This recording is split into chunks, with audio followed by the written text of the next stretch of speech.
என்னோடு கூட ஒரு பையன் கல்லூரியில படித்தான். போதை பழக்கத்துக்கு அடிமையா மாறினான். அவனுடைய நிலைமை எவ்வளவு மோசமாச்சு அப்படின்னு கேட்டா, ஆரம்பத்துல அவனும் அவன் நண்பர்களும் ரொம்ப குதூகலமா இருப்பது போல இருந்தாங்க. ஒரு நாள் எங்களுடைய காலேஜுடைய ரெஸ்ட் ரூமுக்கு உள்ள போனா, அதுல ஒரு பையன் தரையில படுத்து அப்படியே சிரிச்சுட்டு இருக்கான்.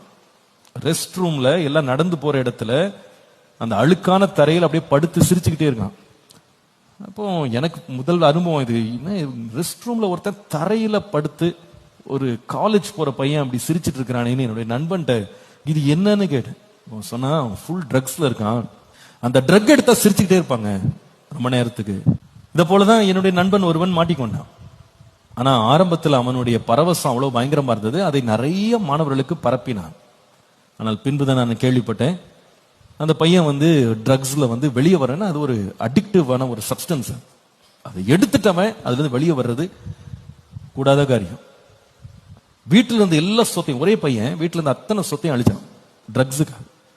வீட்டுக்கு போனா அங்க உள்ள இருக்க பீரோ கட்டில் எல்லாத்தையும் வித்துட்டான். எதுக்குன்னா ட்ரக் எடுக்கணும்.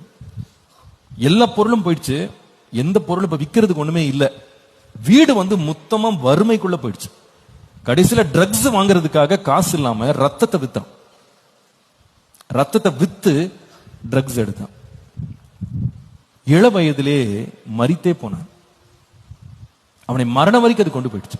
ஆனா அது எப்படி அவனை இழுத்ததுன்னு கேட்டா, நீ இவ்வளோ வருத்தத்தில் இருக்க, மனசுல இருக்க பாரங்கள் எல்லாம் தீர்க்கிறதுக்கு இதுதான் சரியான சொல்யூஷன் அப்படின்னு அது கொடுக்கும். பிசாசினுடைய தந்திரத்துல ஒரு இது பயங்கரமான தந்திரம்.